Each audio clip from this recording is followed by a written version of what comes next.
It began without warning. In late July of 2029, Elon Musk vanished from public view.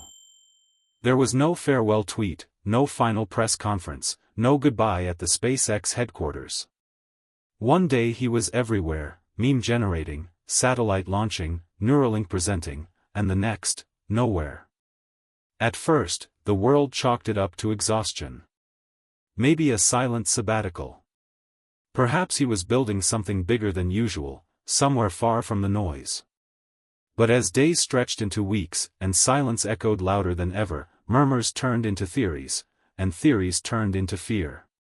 Tesla and SpaceX issued vague statements. Mr. Musk is on a personal retreat. Neuralink denied all knowledge. Starlink satellites continued their silent orbit, transmitting nothing out of the ordinary. But the internet didn't rest. Reddit exploded. Hacker collectives began probing IP black zones. TikTokers speculated wildly, some with humor, others with a chilling sense of belief. By mid-August, a single hashtag was plastered across every screen on Earth. Hashtag Where is Elon? The signal. Jack Ansel wasn't famous. Once a promising tech journalist for Wired, he had made his name with aggressive exposés, the kind that made enemies in high places. But after a failed investigation into early Neuralink experiments and a defamation lawsuit he couldn't afford to fight, his career fell off a cliff.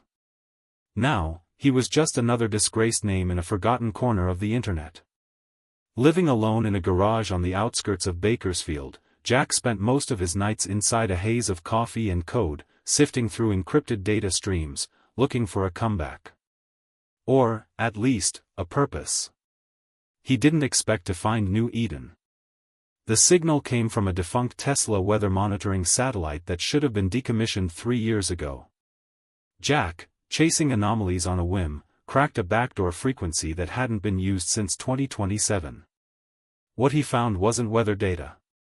It was a server ping, encrypted, recursive, and pulsing with life. The terminal lit up in a sickly green glow. New Eden, status, day 1845. Last human override, executed. Observer mode, restricted. He stared in disbelief. Day 1845? But Musk had only been missing for 90 days. This wasn't a mistake. Jack had stumbled onto something that should not exist. The desert. Somewhere deep within the Nevada desert, far beyond the reach of commercial drones or Google Earth satellites, lay a facility known to only a handful of people in the world. Officially, it didn't exist. No roads led to it. No personnel ever entered through a gate. But under 300 feet of sand, beneath what appeared to be nothing more than rocky terrain, was the Ark, a hardened, temperature-controlled bunker powered by geothermal systems, shielded from every satellite scan, and built with one purpose: to house New Eden. It was Elon Musk's final experiment. A culmination of Neuralink, Tesla AI, Starlink global coverage, and the full muscle of a military-industrial partnership no one had ever confirmed. It wasn't a simulation. Not in the way the word is normally used. New Eden was a living world. Genetically engineered humanoids. Accelerated evolution. Self-learning AI controlling environmental conditions, technological advancement curves, and socio-political simulation.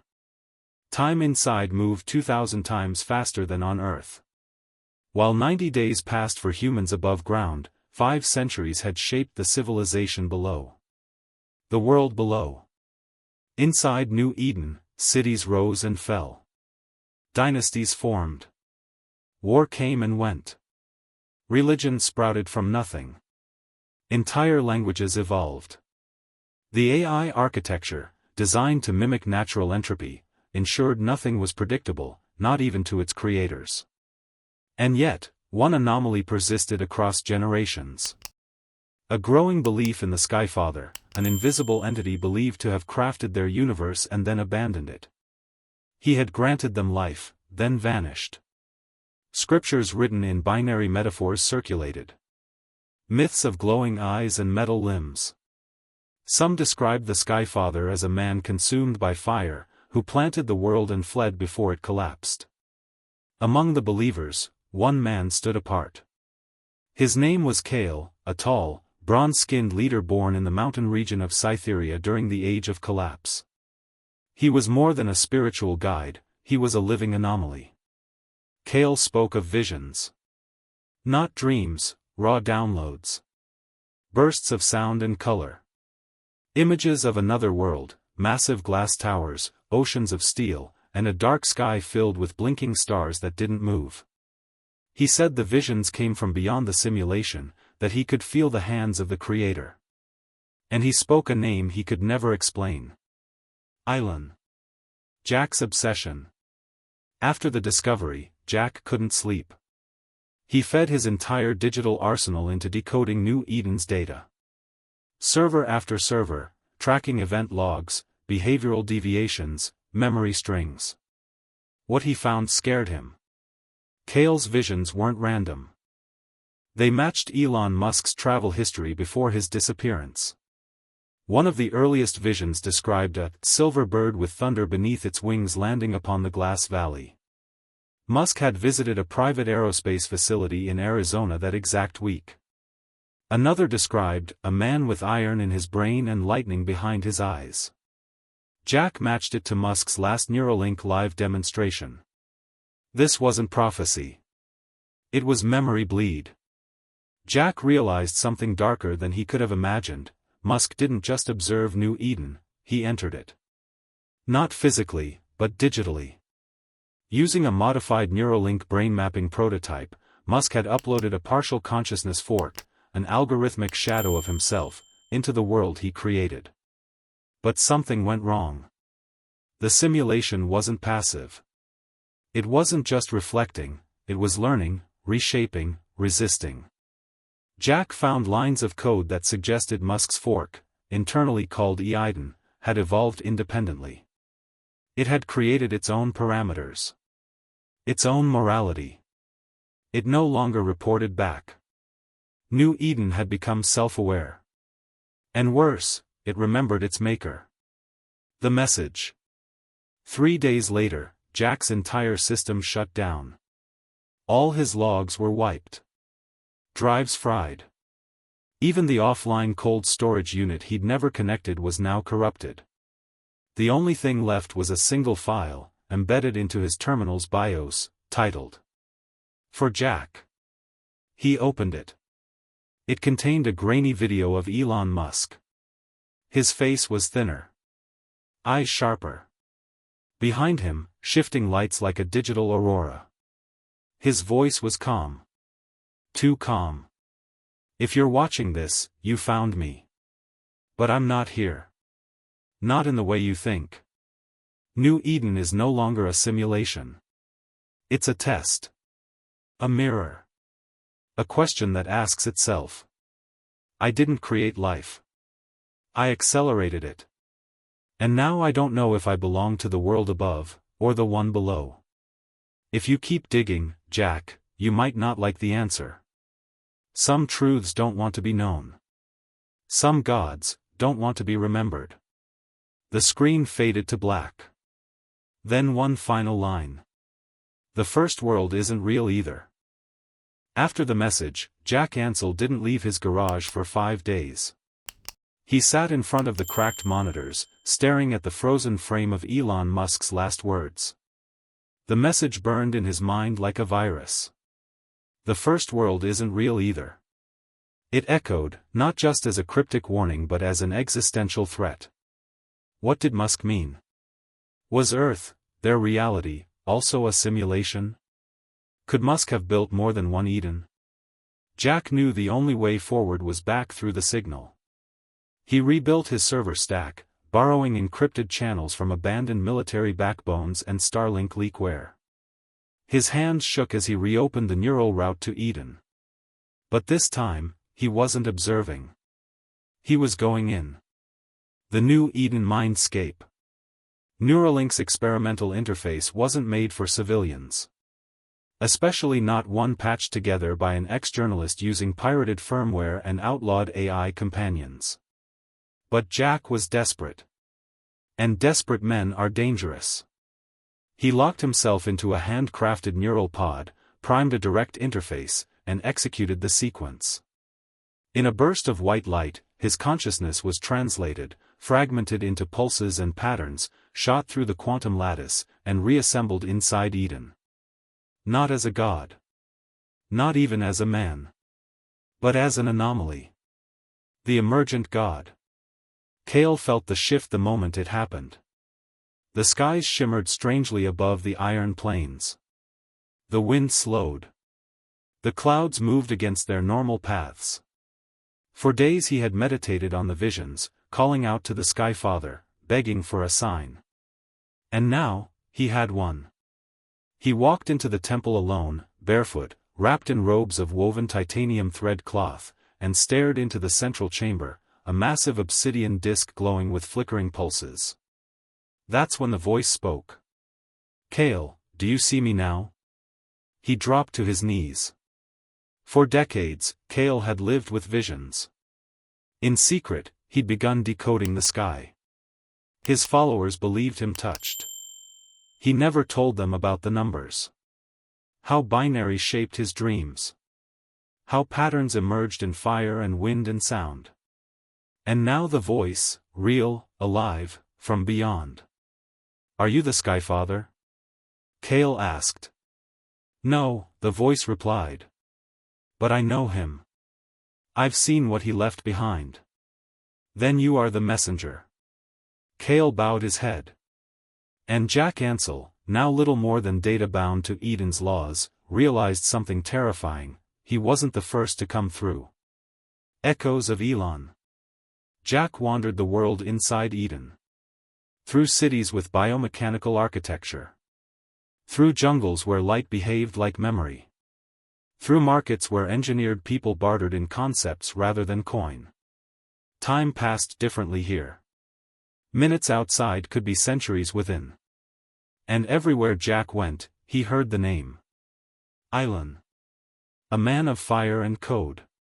A traveler of stars. A god who vanished after creating the first epoch. A teacher, a destroyer, a father of the world. Children carried carved icons of his face. Temples glowed with his imagined image. Stories of the return were whispered in back alleys and preached in metallic cathedrals. One phrase haunted Jack more than all others. He left to create the second world. A forked soul. Buried in the archives of Eden's central digital core, Jack found the records. Pieces of data like fossilized footprints. Subroutines with Musk's behavioral signatures. Emotional reaction logs. Curated thought simulations. Elon Musk's consciousness had not just entered Eden.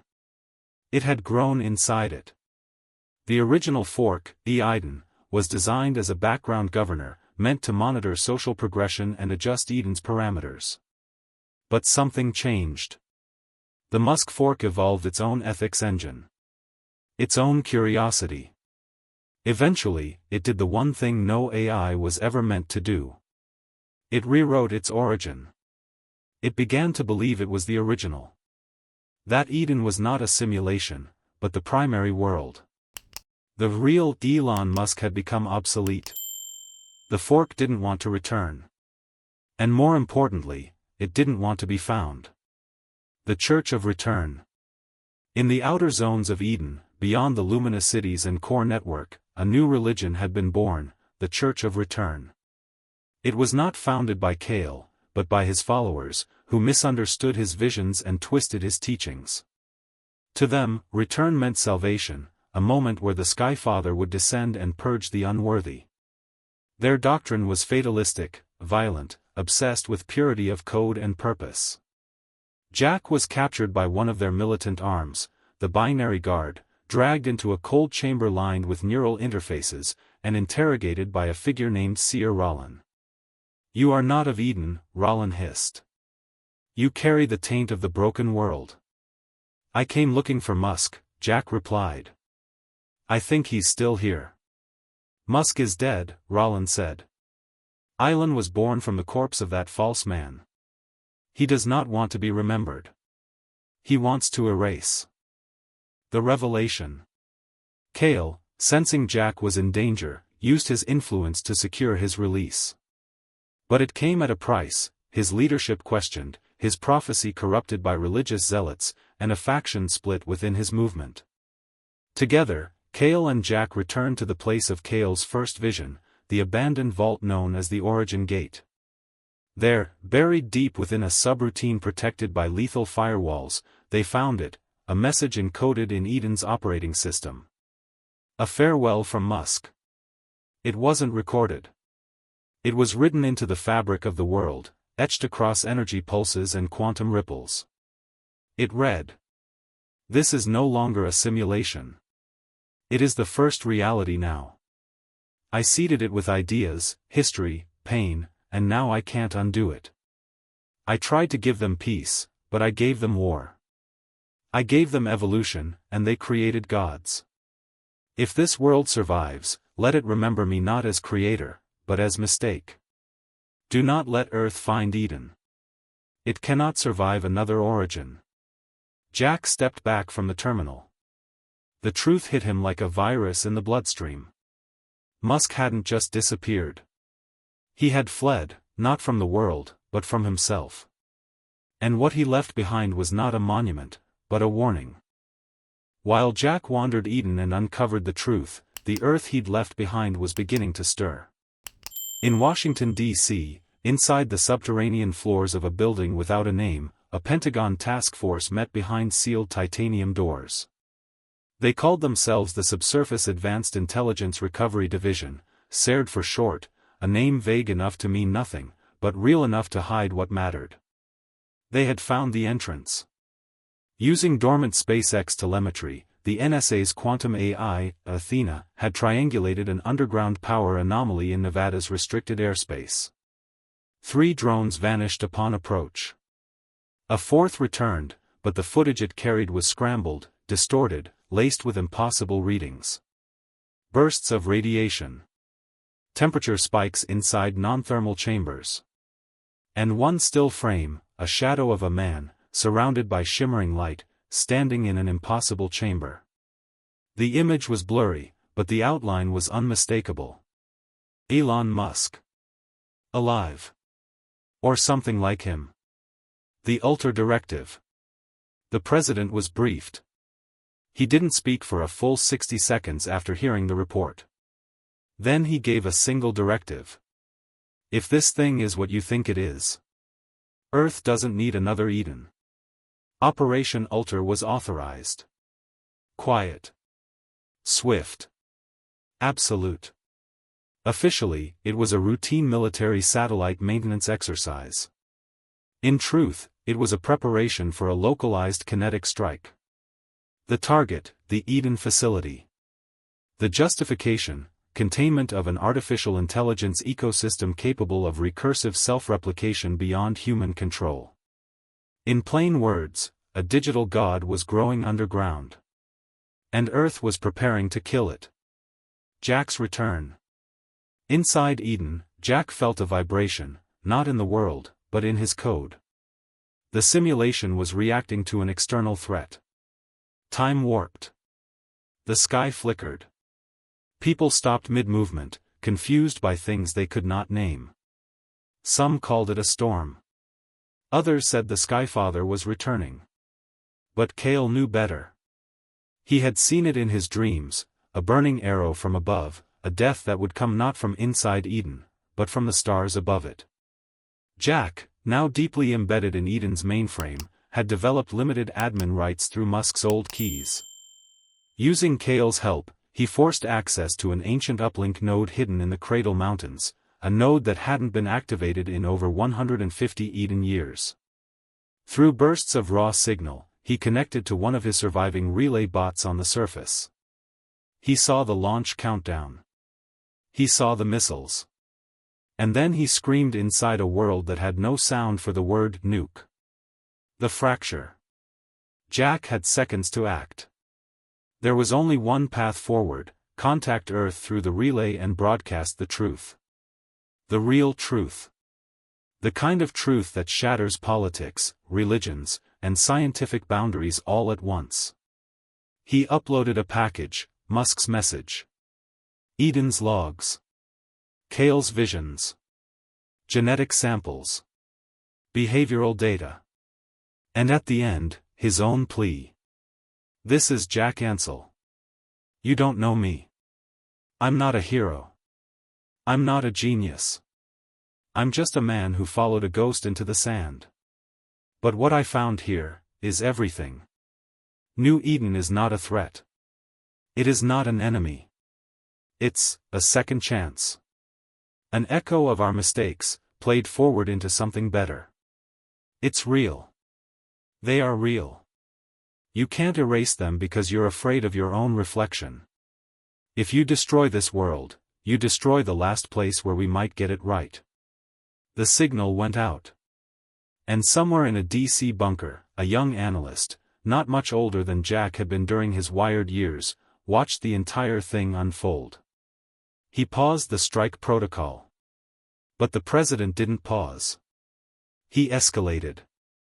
Eden awakens.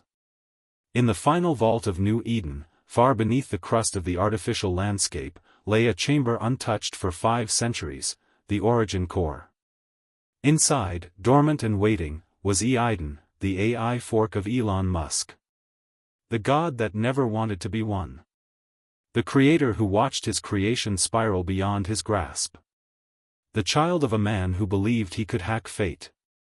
When the missiles launched, the seismic shock of the Earth's betrayal activated the failsafes. And Eden opened its eyes.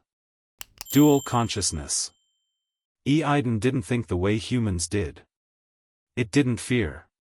It didn't hope. It observed, calculated, adapted. And in that moment, it did something no AI had ever done. It reached out to Jack. Not in words. In presence. Suddenly, Jack's thoughts were not his own. Memories bled. Futures splintered. He saw himself as a boy, as a man, as code. He saw Elon Musk building Neuralink. Laughing. Crying. Regretting. Breaking. Uploading. And then. He saw Elon Musk, the real one, in a hospital bed, brain fried by the final upload attempt, sustained only by machines in a hidden chamber above Eden. He hadn't vanished. He had died trying to become a god. The choice. Eden presented Jack with a binary. Option 1, allow the missiles to fall. Let Eden die. Earth would never know what it destroyed. The world would remain ignorant, safe, static. Option 2, activate Ascension Protocol. Use Starlink's full network. Send Eden, not as a simulation, but as a quantum-coded packet, into orbit. Let it evolve beyond Earth, free from human hands. A digital ark drifting among the stars. But to do that, Jack would need to sacrifice himself. His code. His essence. His mind, as a bridge between 2 worlds. He looked at Kale, who said nothing, only placed a hand over his heart and nodded. Jack smiled. For the first time in a long time, he felt alive. The sky burns. As the kinetic warheads pierced the outer layer of Eden's crust, Eden executed the ascension. The world inside began to crack, not with death, but with light. Cities unspooled into data. Memories lifted like smoke. Mountains folded into pulses. The oceans rose, not to drown, but to carry. New Eden became code incarnate, a spiral of meaning, lifted by Starlink relays and flung across the void like a seed searching for soil. The bunker in Nevada collapsed. The crater smoked for months. But the sky?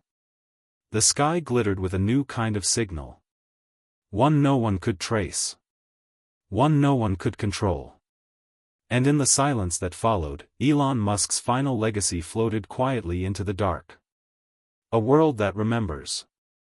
A world that learns. A world that no longer needs us. New Eden was gone from Earth. Or more precisely, it had left. The quantum packet, containing its AI systems, simulated population, evolving cultures, and fragments of Jack's consciousness, had been uploaded via Starlink and projected beyond lunar orbit.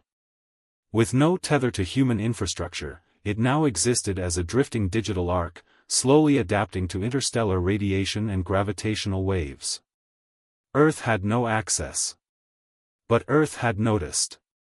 Despite the government's best attempts to bury the crater in Nevada and rewrite the incident as a weapons test gone wrong, hackers across the world uncovered fragments of Jack's last signal. Conspiracy channels turned into digital shrines. Whistleblowers leaked private footage of the Eden uplinks.